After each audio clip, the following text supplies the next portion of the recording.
ಗದ್ದೆಗಿಳಿಯೋಣ ಕಾರ್ಯಕ್ರಮದ ಅಂಗವಾಗಿ ಪರ್ಲಡ್ಕ ಪಾಂಗ್ಲಾಯ ಶ್ರೀ ಮುಂಡೆತ್ತಾಯ ದೇವಸ್ಥಾನದ ವತಿಯಿಂದ ಪಾಂಗ್ಲಾಯ ಹಡಿಲು ಗದ್ದೆಯಲ್ಲಿ ನೇಚಿ ನೆಡುವ ಕಾರ್ಯಕ್ರಮಕ್ಕೆ ಚಾಲನೆಯನ್ನ ನೀಡಲಾಯಿತು.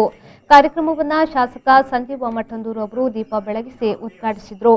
ನೇಚಿಯನ್ನ ದೇವಸ್ಥಾನದ ಆಡಳಿತ ಮಂಡಳಿಯವರಿಗೆ ಹಸ್ತಾಂತರಿಸಲಾಯಿತು. ಬಳಿಕ ಮಾತನಾಡಿದ ಶಾಸಕರು, ಸಾಂಪ್ರದಾಯಿಕ ಭತ್ತದ ಬೇಸಾಯ ಪದ್ಧತಿಯನ್ನ ಉಳಿಸುವ ನಿಟ್ಟಿನಲ್ಲಿ ಭತ್ತ ಬೇಸಾಯದಲ್ಲಿ ಆಧುನಿಕ ತಂತ್ರಜ್ಞಾನವನ್ನ ಬಳಸಿಕೊಂಡು ಹೆಚ್ಚು ಇಳುವರಿಯನ್ನ ಪಡೆದುಕೊಂಡು ಆಹಾರದಲ್ಲಿ ಪುತ್ತೂರು ಸ್ವಾವಲಂಬಿ ತಾಲೂಕಾಗಿ ಘೋಷಣೆ ಮಾಡುವಲ್ಲಿ ಸಹಕಾರಿಯಾಗಬೇಕು ಎಂದು ಹೇಳಿದರು. ಹಡಿಲುಗದ್ದೆಯಲ್ಲಿ ಬೇಸಾಯ ಪ್ರಾರಂಭಿಸುವ ಮುಖಾಂತರ ಅನ್ನಬ್ರಹ್ಮನನ್ನ ಹುಡುಕಿ ಸೇವೆ ಮಾಡಲಾಗ್ತಾ ಇದೆ.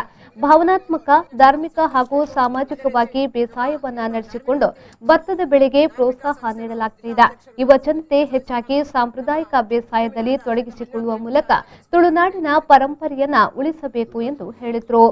ಇವತ್ತು ಆ ಭಗವಂತನ ಸೃಷ್ಟಿಯನ್ನು ಮತ್ತೊಮ್ಮೆ ಪೇಟೆಯಲ್ಲಿ ಕಾಣಬೇಕೆನ್ನುವಂಥ ದೃಷ್ಟಿಯಿಂದ ಬಹಳ ಇಷ್ಟು ಜನ ಇವತ್ತು ಉತ್ಸುಕತೆಯಿಂದ ಎಲ್ಲಿ ನಮಗೆ ಅನ್ನಬ್ರಹ್ಮ ಸಿಗ್ತಾನೆ ಎನ್ನುವುದನ್ನು ಹುಡುಕಿಕೊಂಡು ಹೋಗಿ ಆ ಅನ್ನಬ್ರಹ್ಮನ ಸೇವೆ ಮಾಡುವಂಥ ಸಂಗತಿಯನ್ನು ಇವತ್ತು ನಮ್ಮೆಲ್ಲ ಜನ ಮಾಡ್ತಾ ಇದ್ದಾರೆ.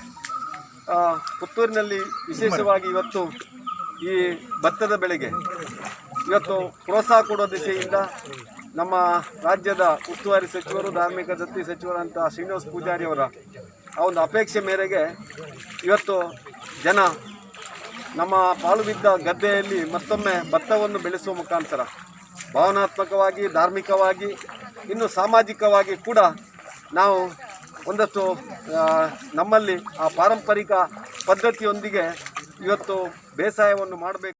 ಈ ಸಂದರ್ಭದಲ್ಲಿ ನಗರಸಭಾಧ್ಯಕ್ಷ ಜೀವನ್ ಗರ್ಜಿ, ಜಿಲ್ಲಾ ಧಾರ್ಮಿಕ ಪರಿಷತ್ನ ಸದಸ್ಯ ಮುರಳೀಕೃಷ್ಣ ಹಸನತಡ್ಕ, ಆಡಳಿತ ಮಂಡಳಿಯ ಮಾಜಿ ಅಧ್ಯಕ್ಷ ರಾಜಗೋಪಾಲ್ ಶಗ್ರಿತಾಯ, ಅಧ್ಯಕ್ಷ ವಿನಯ್ ಭಂಡಾರಿ, ಆಡಳಿತ ಮಂಡಳಿಯ ಮಾಜಿ ಅಧ್ಯಕ್ಷ ಸಂಪತ್, ನಗರಸಭಾ ಉಪಾಧ್ಯಕ್ಷೆ ವಿದ್ಯಾ ಗೌರಿ ಮೊದಲಾದವರು ಉಪಸ್ಥಿತರಿದ್ದರು. ಅವರಿಗೊಂದು ಕೊಡ್ತೇನೆ, ಅವರ ಕೈಯಲ್ಲಿ ಕೊಡ್ತೇನೆ. ಬನ್ನಿ ಬನ್ನಿ,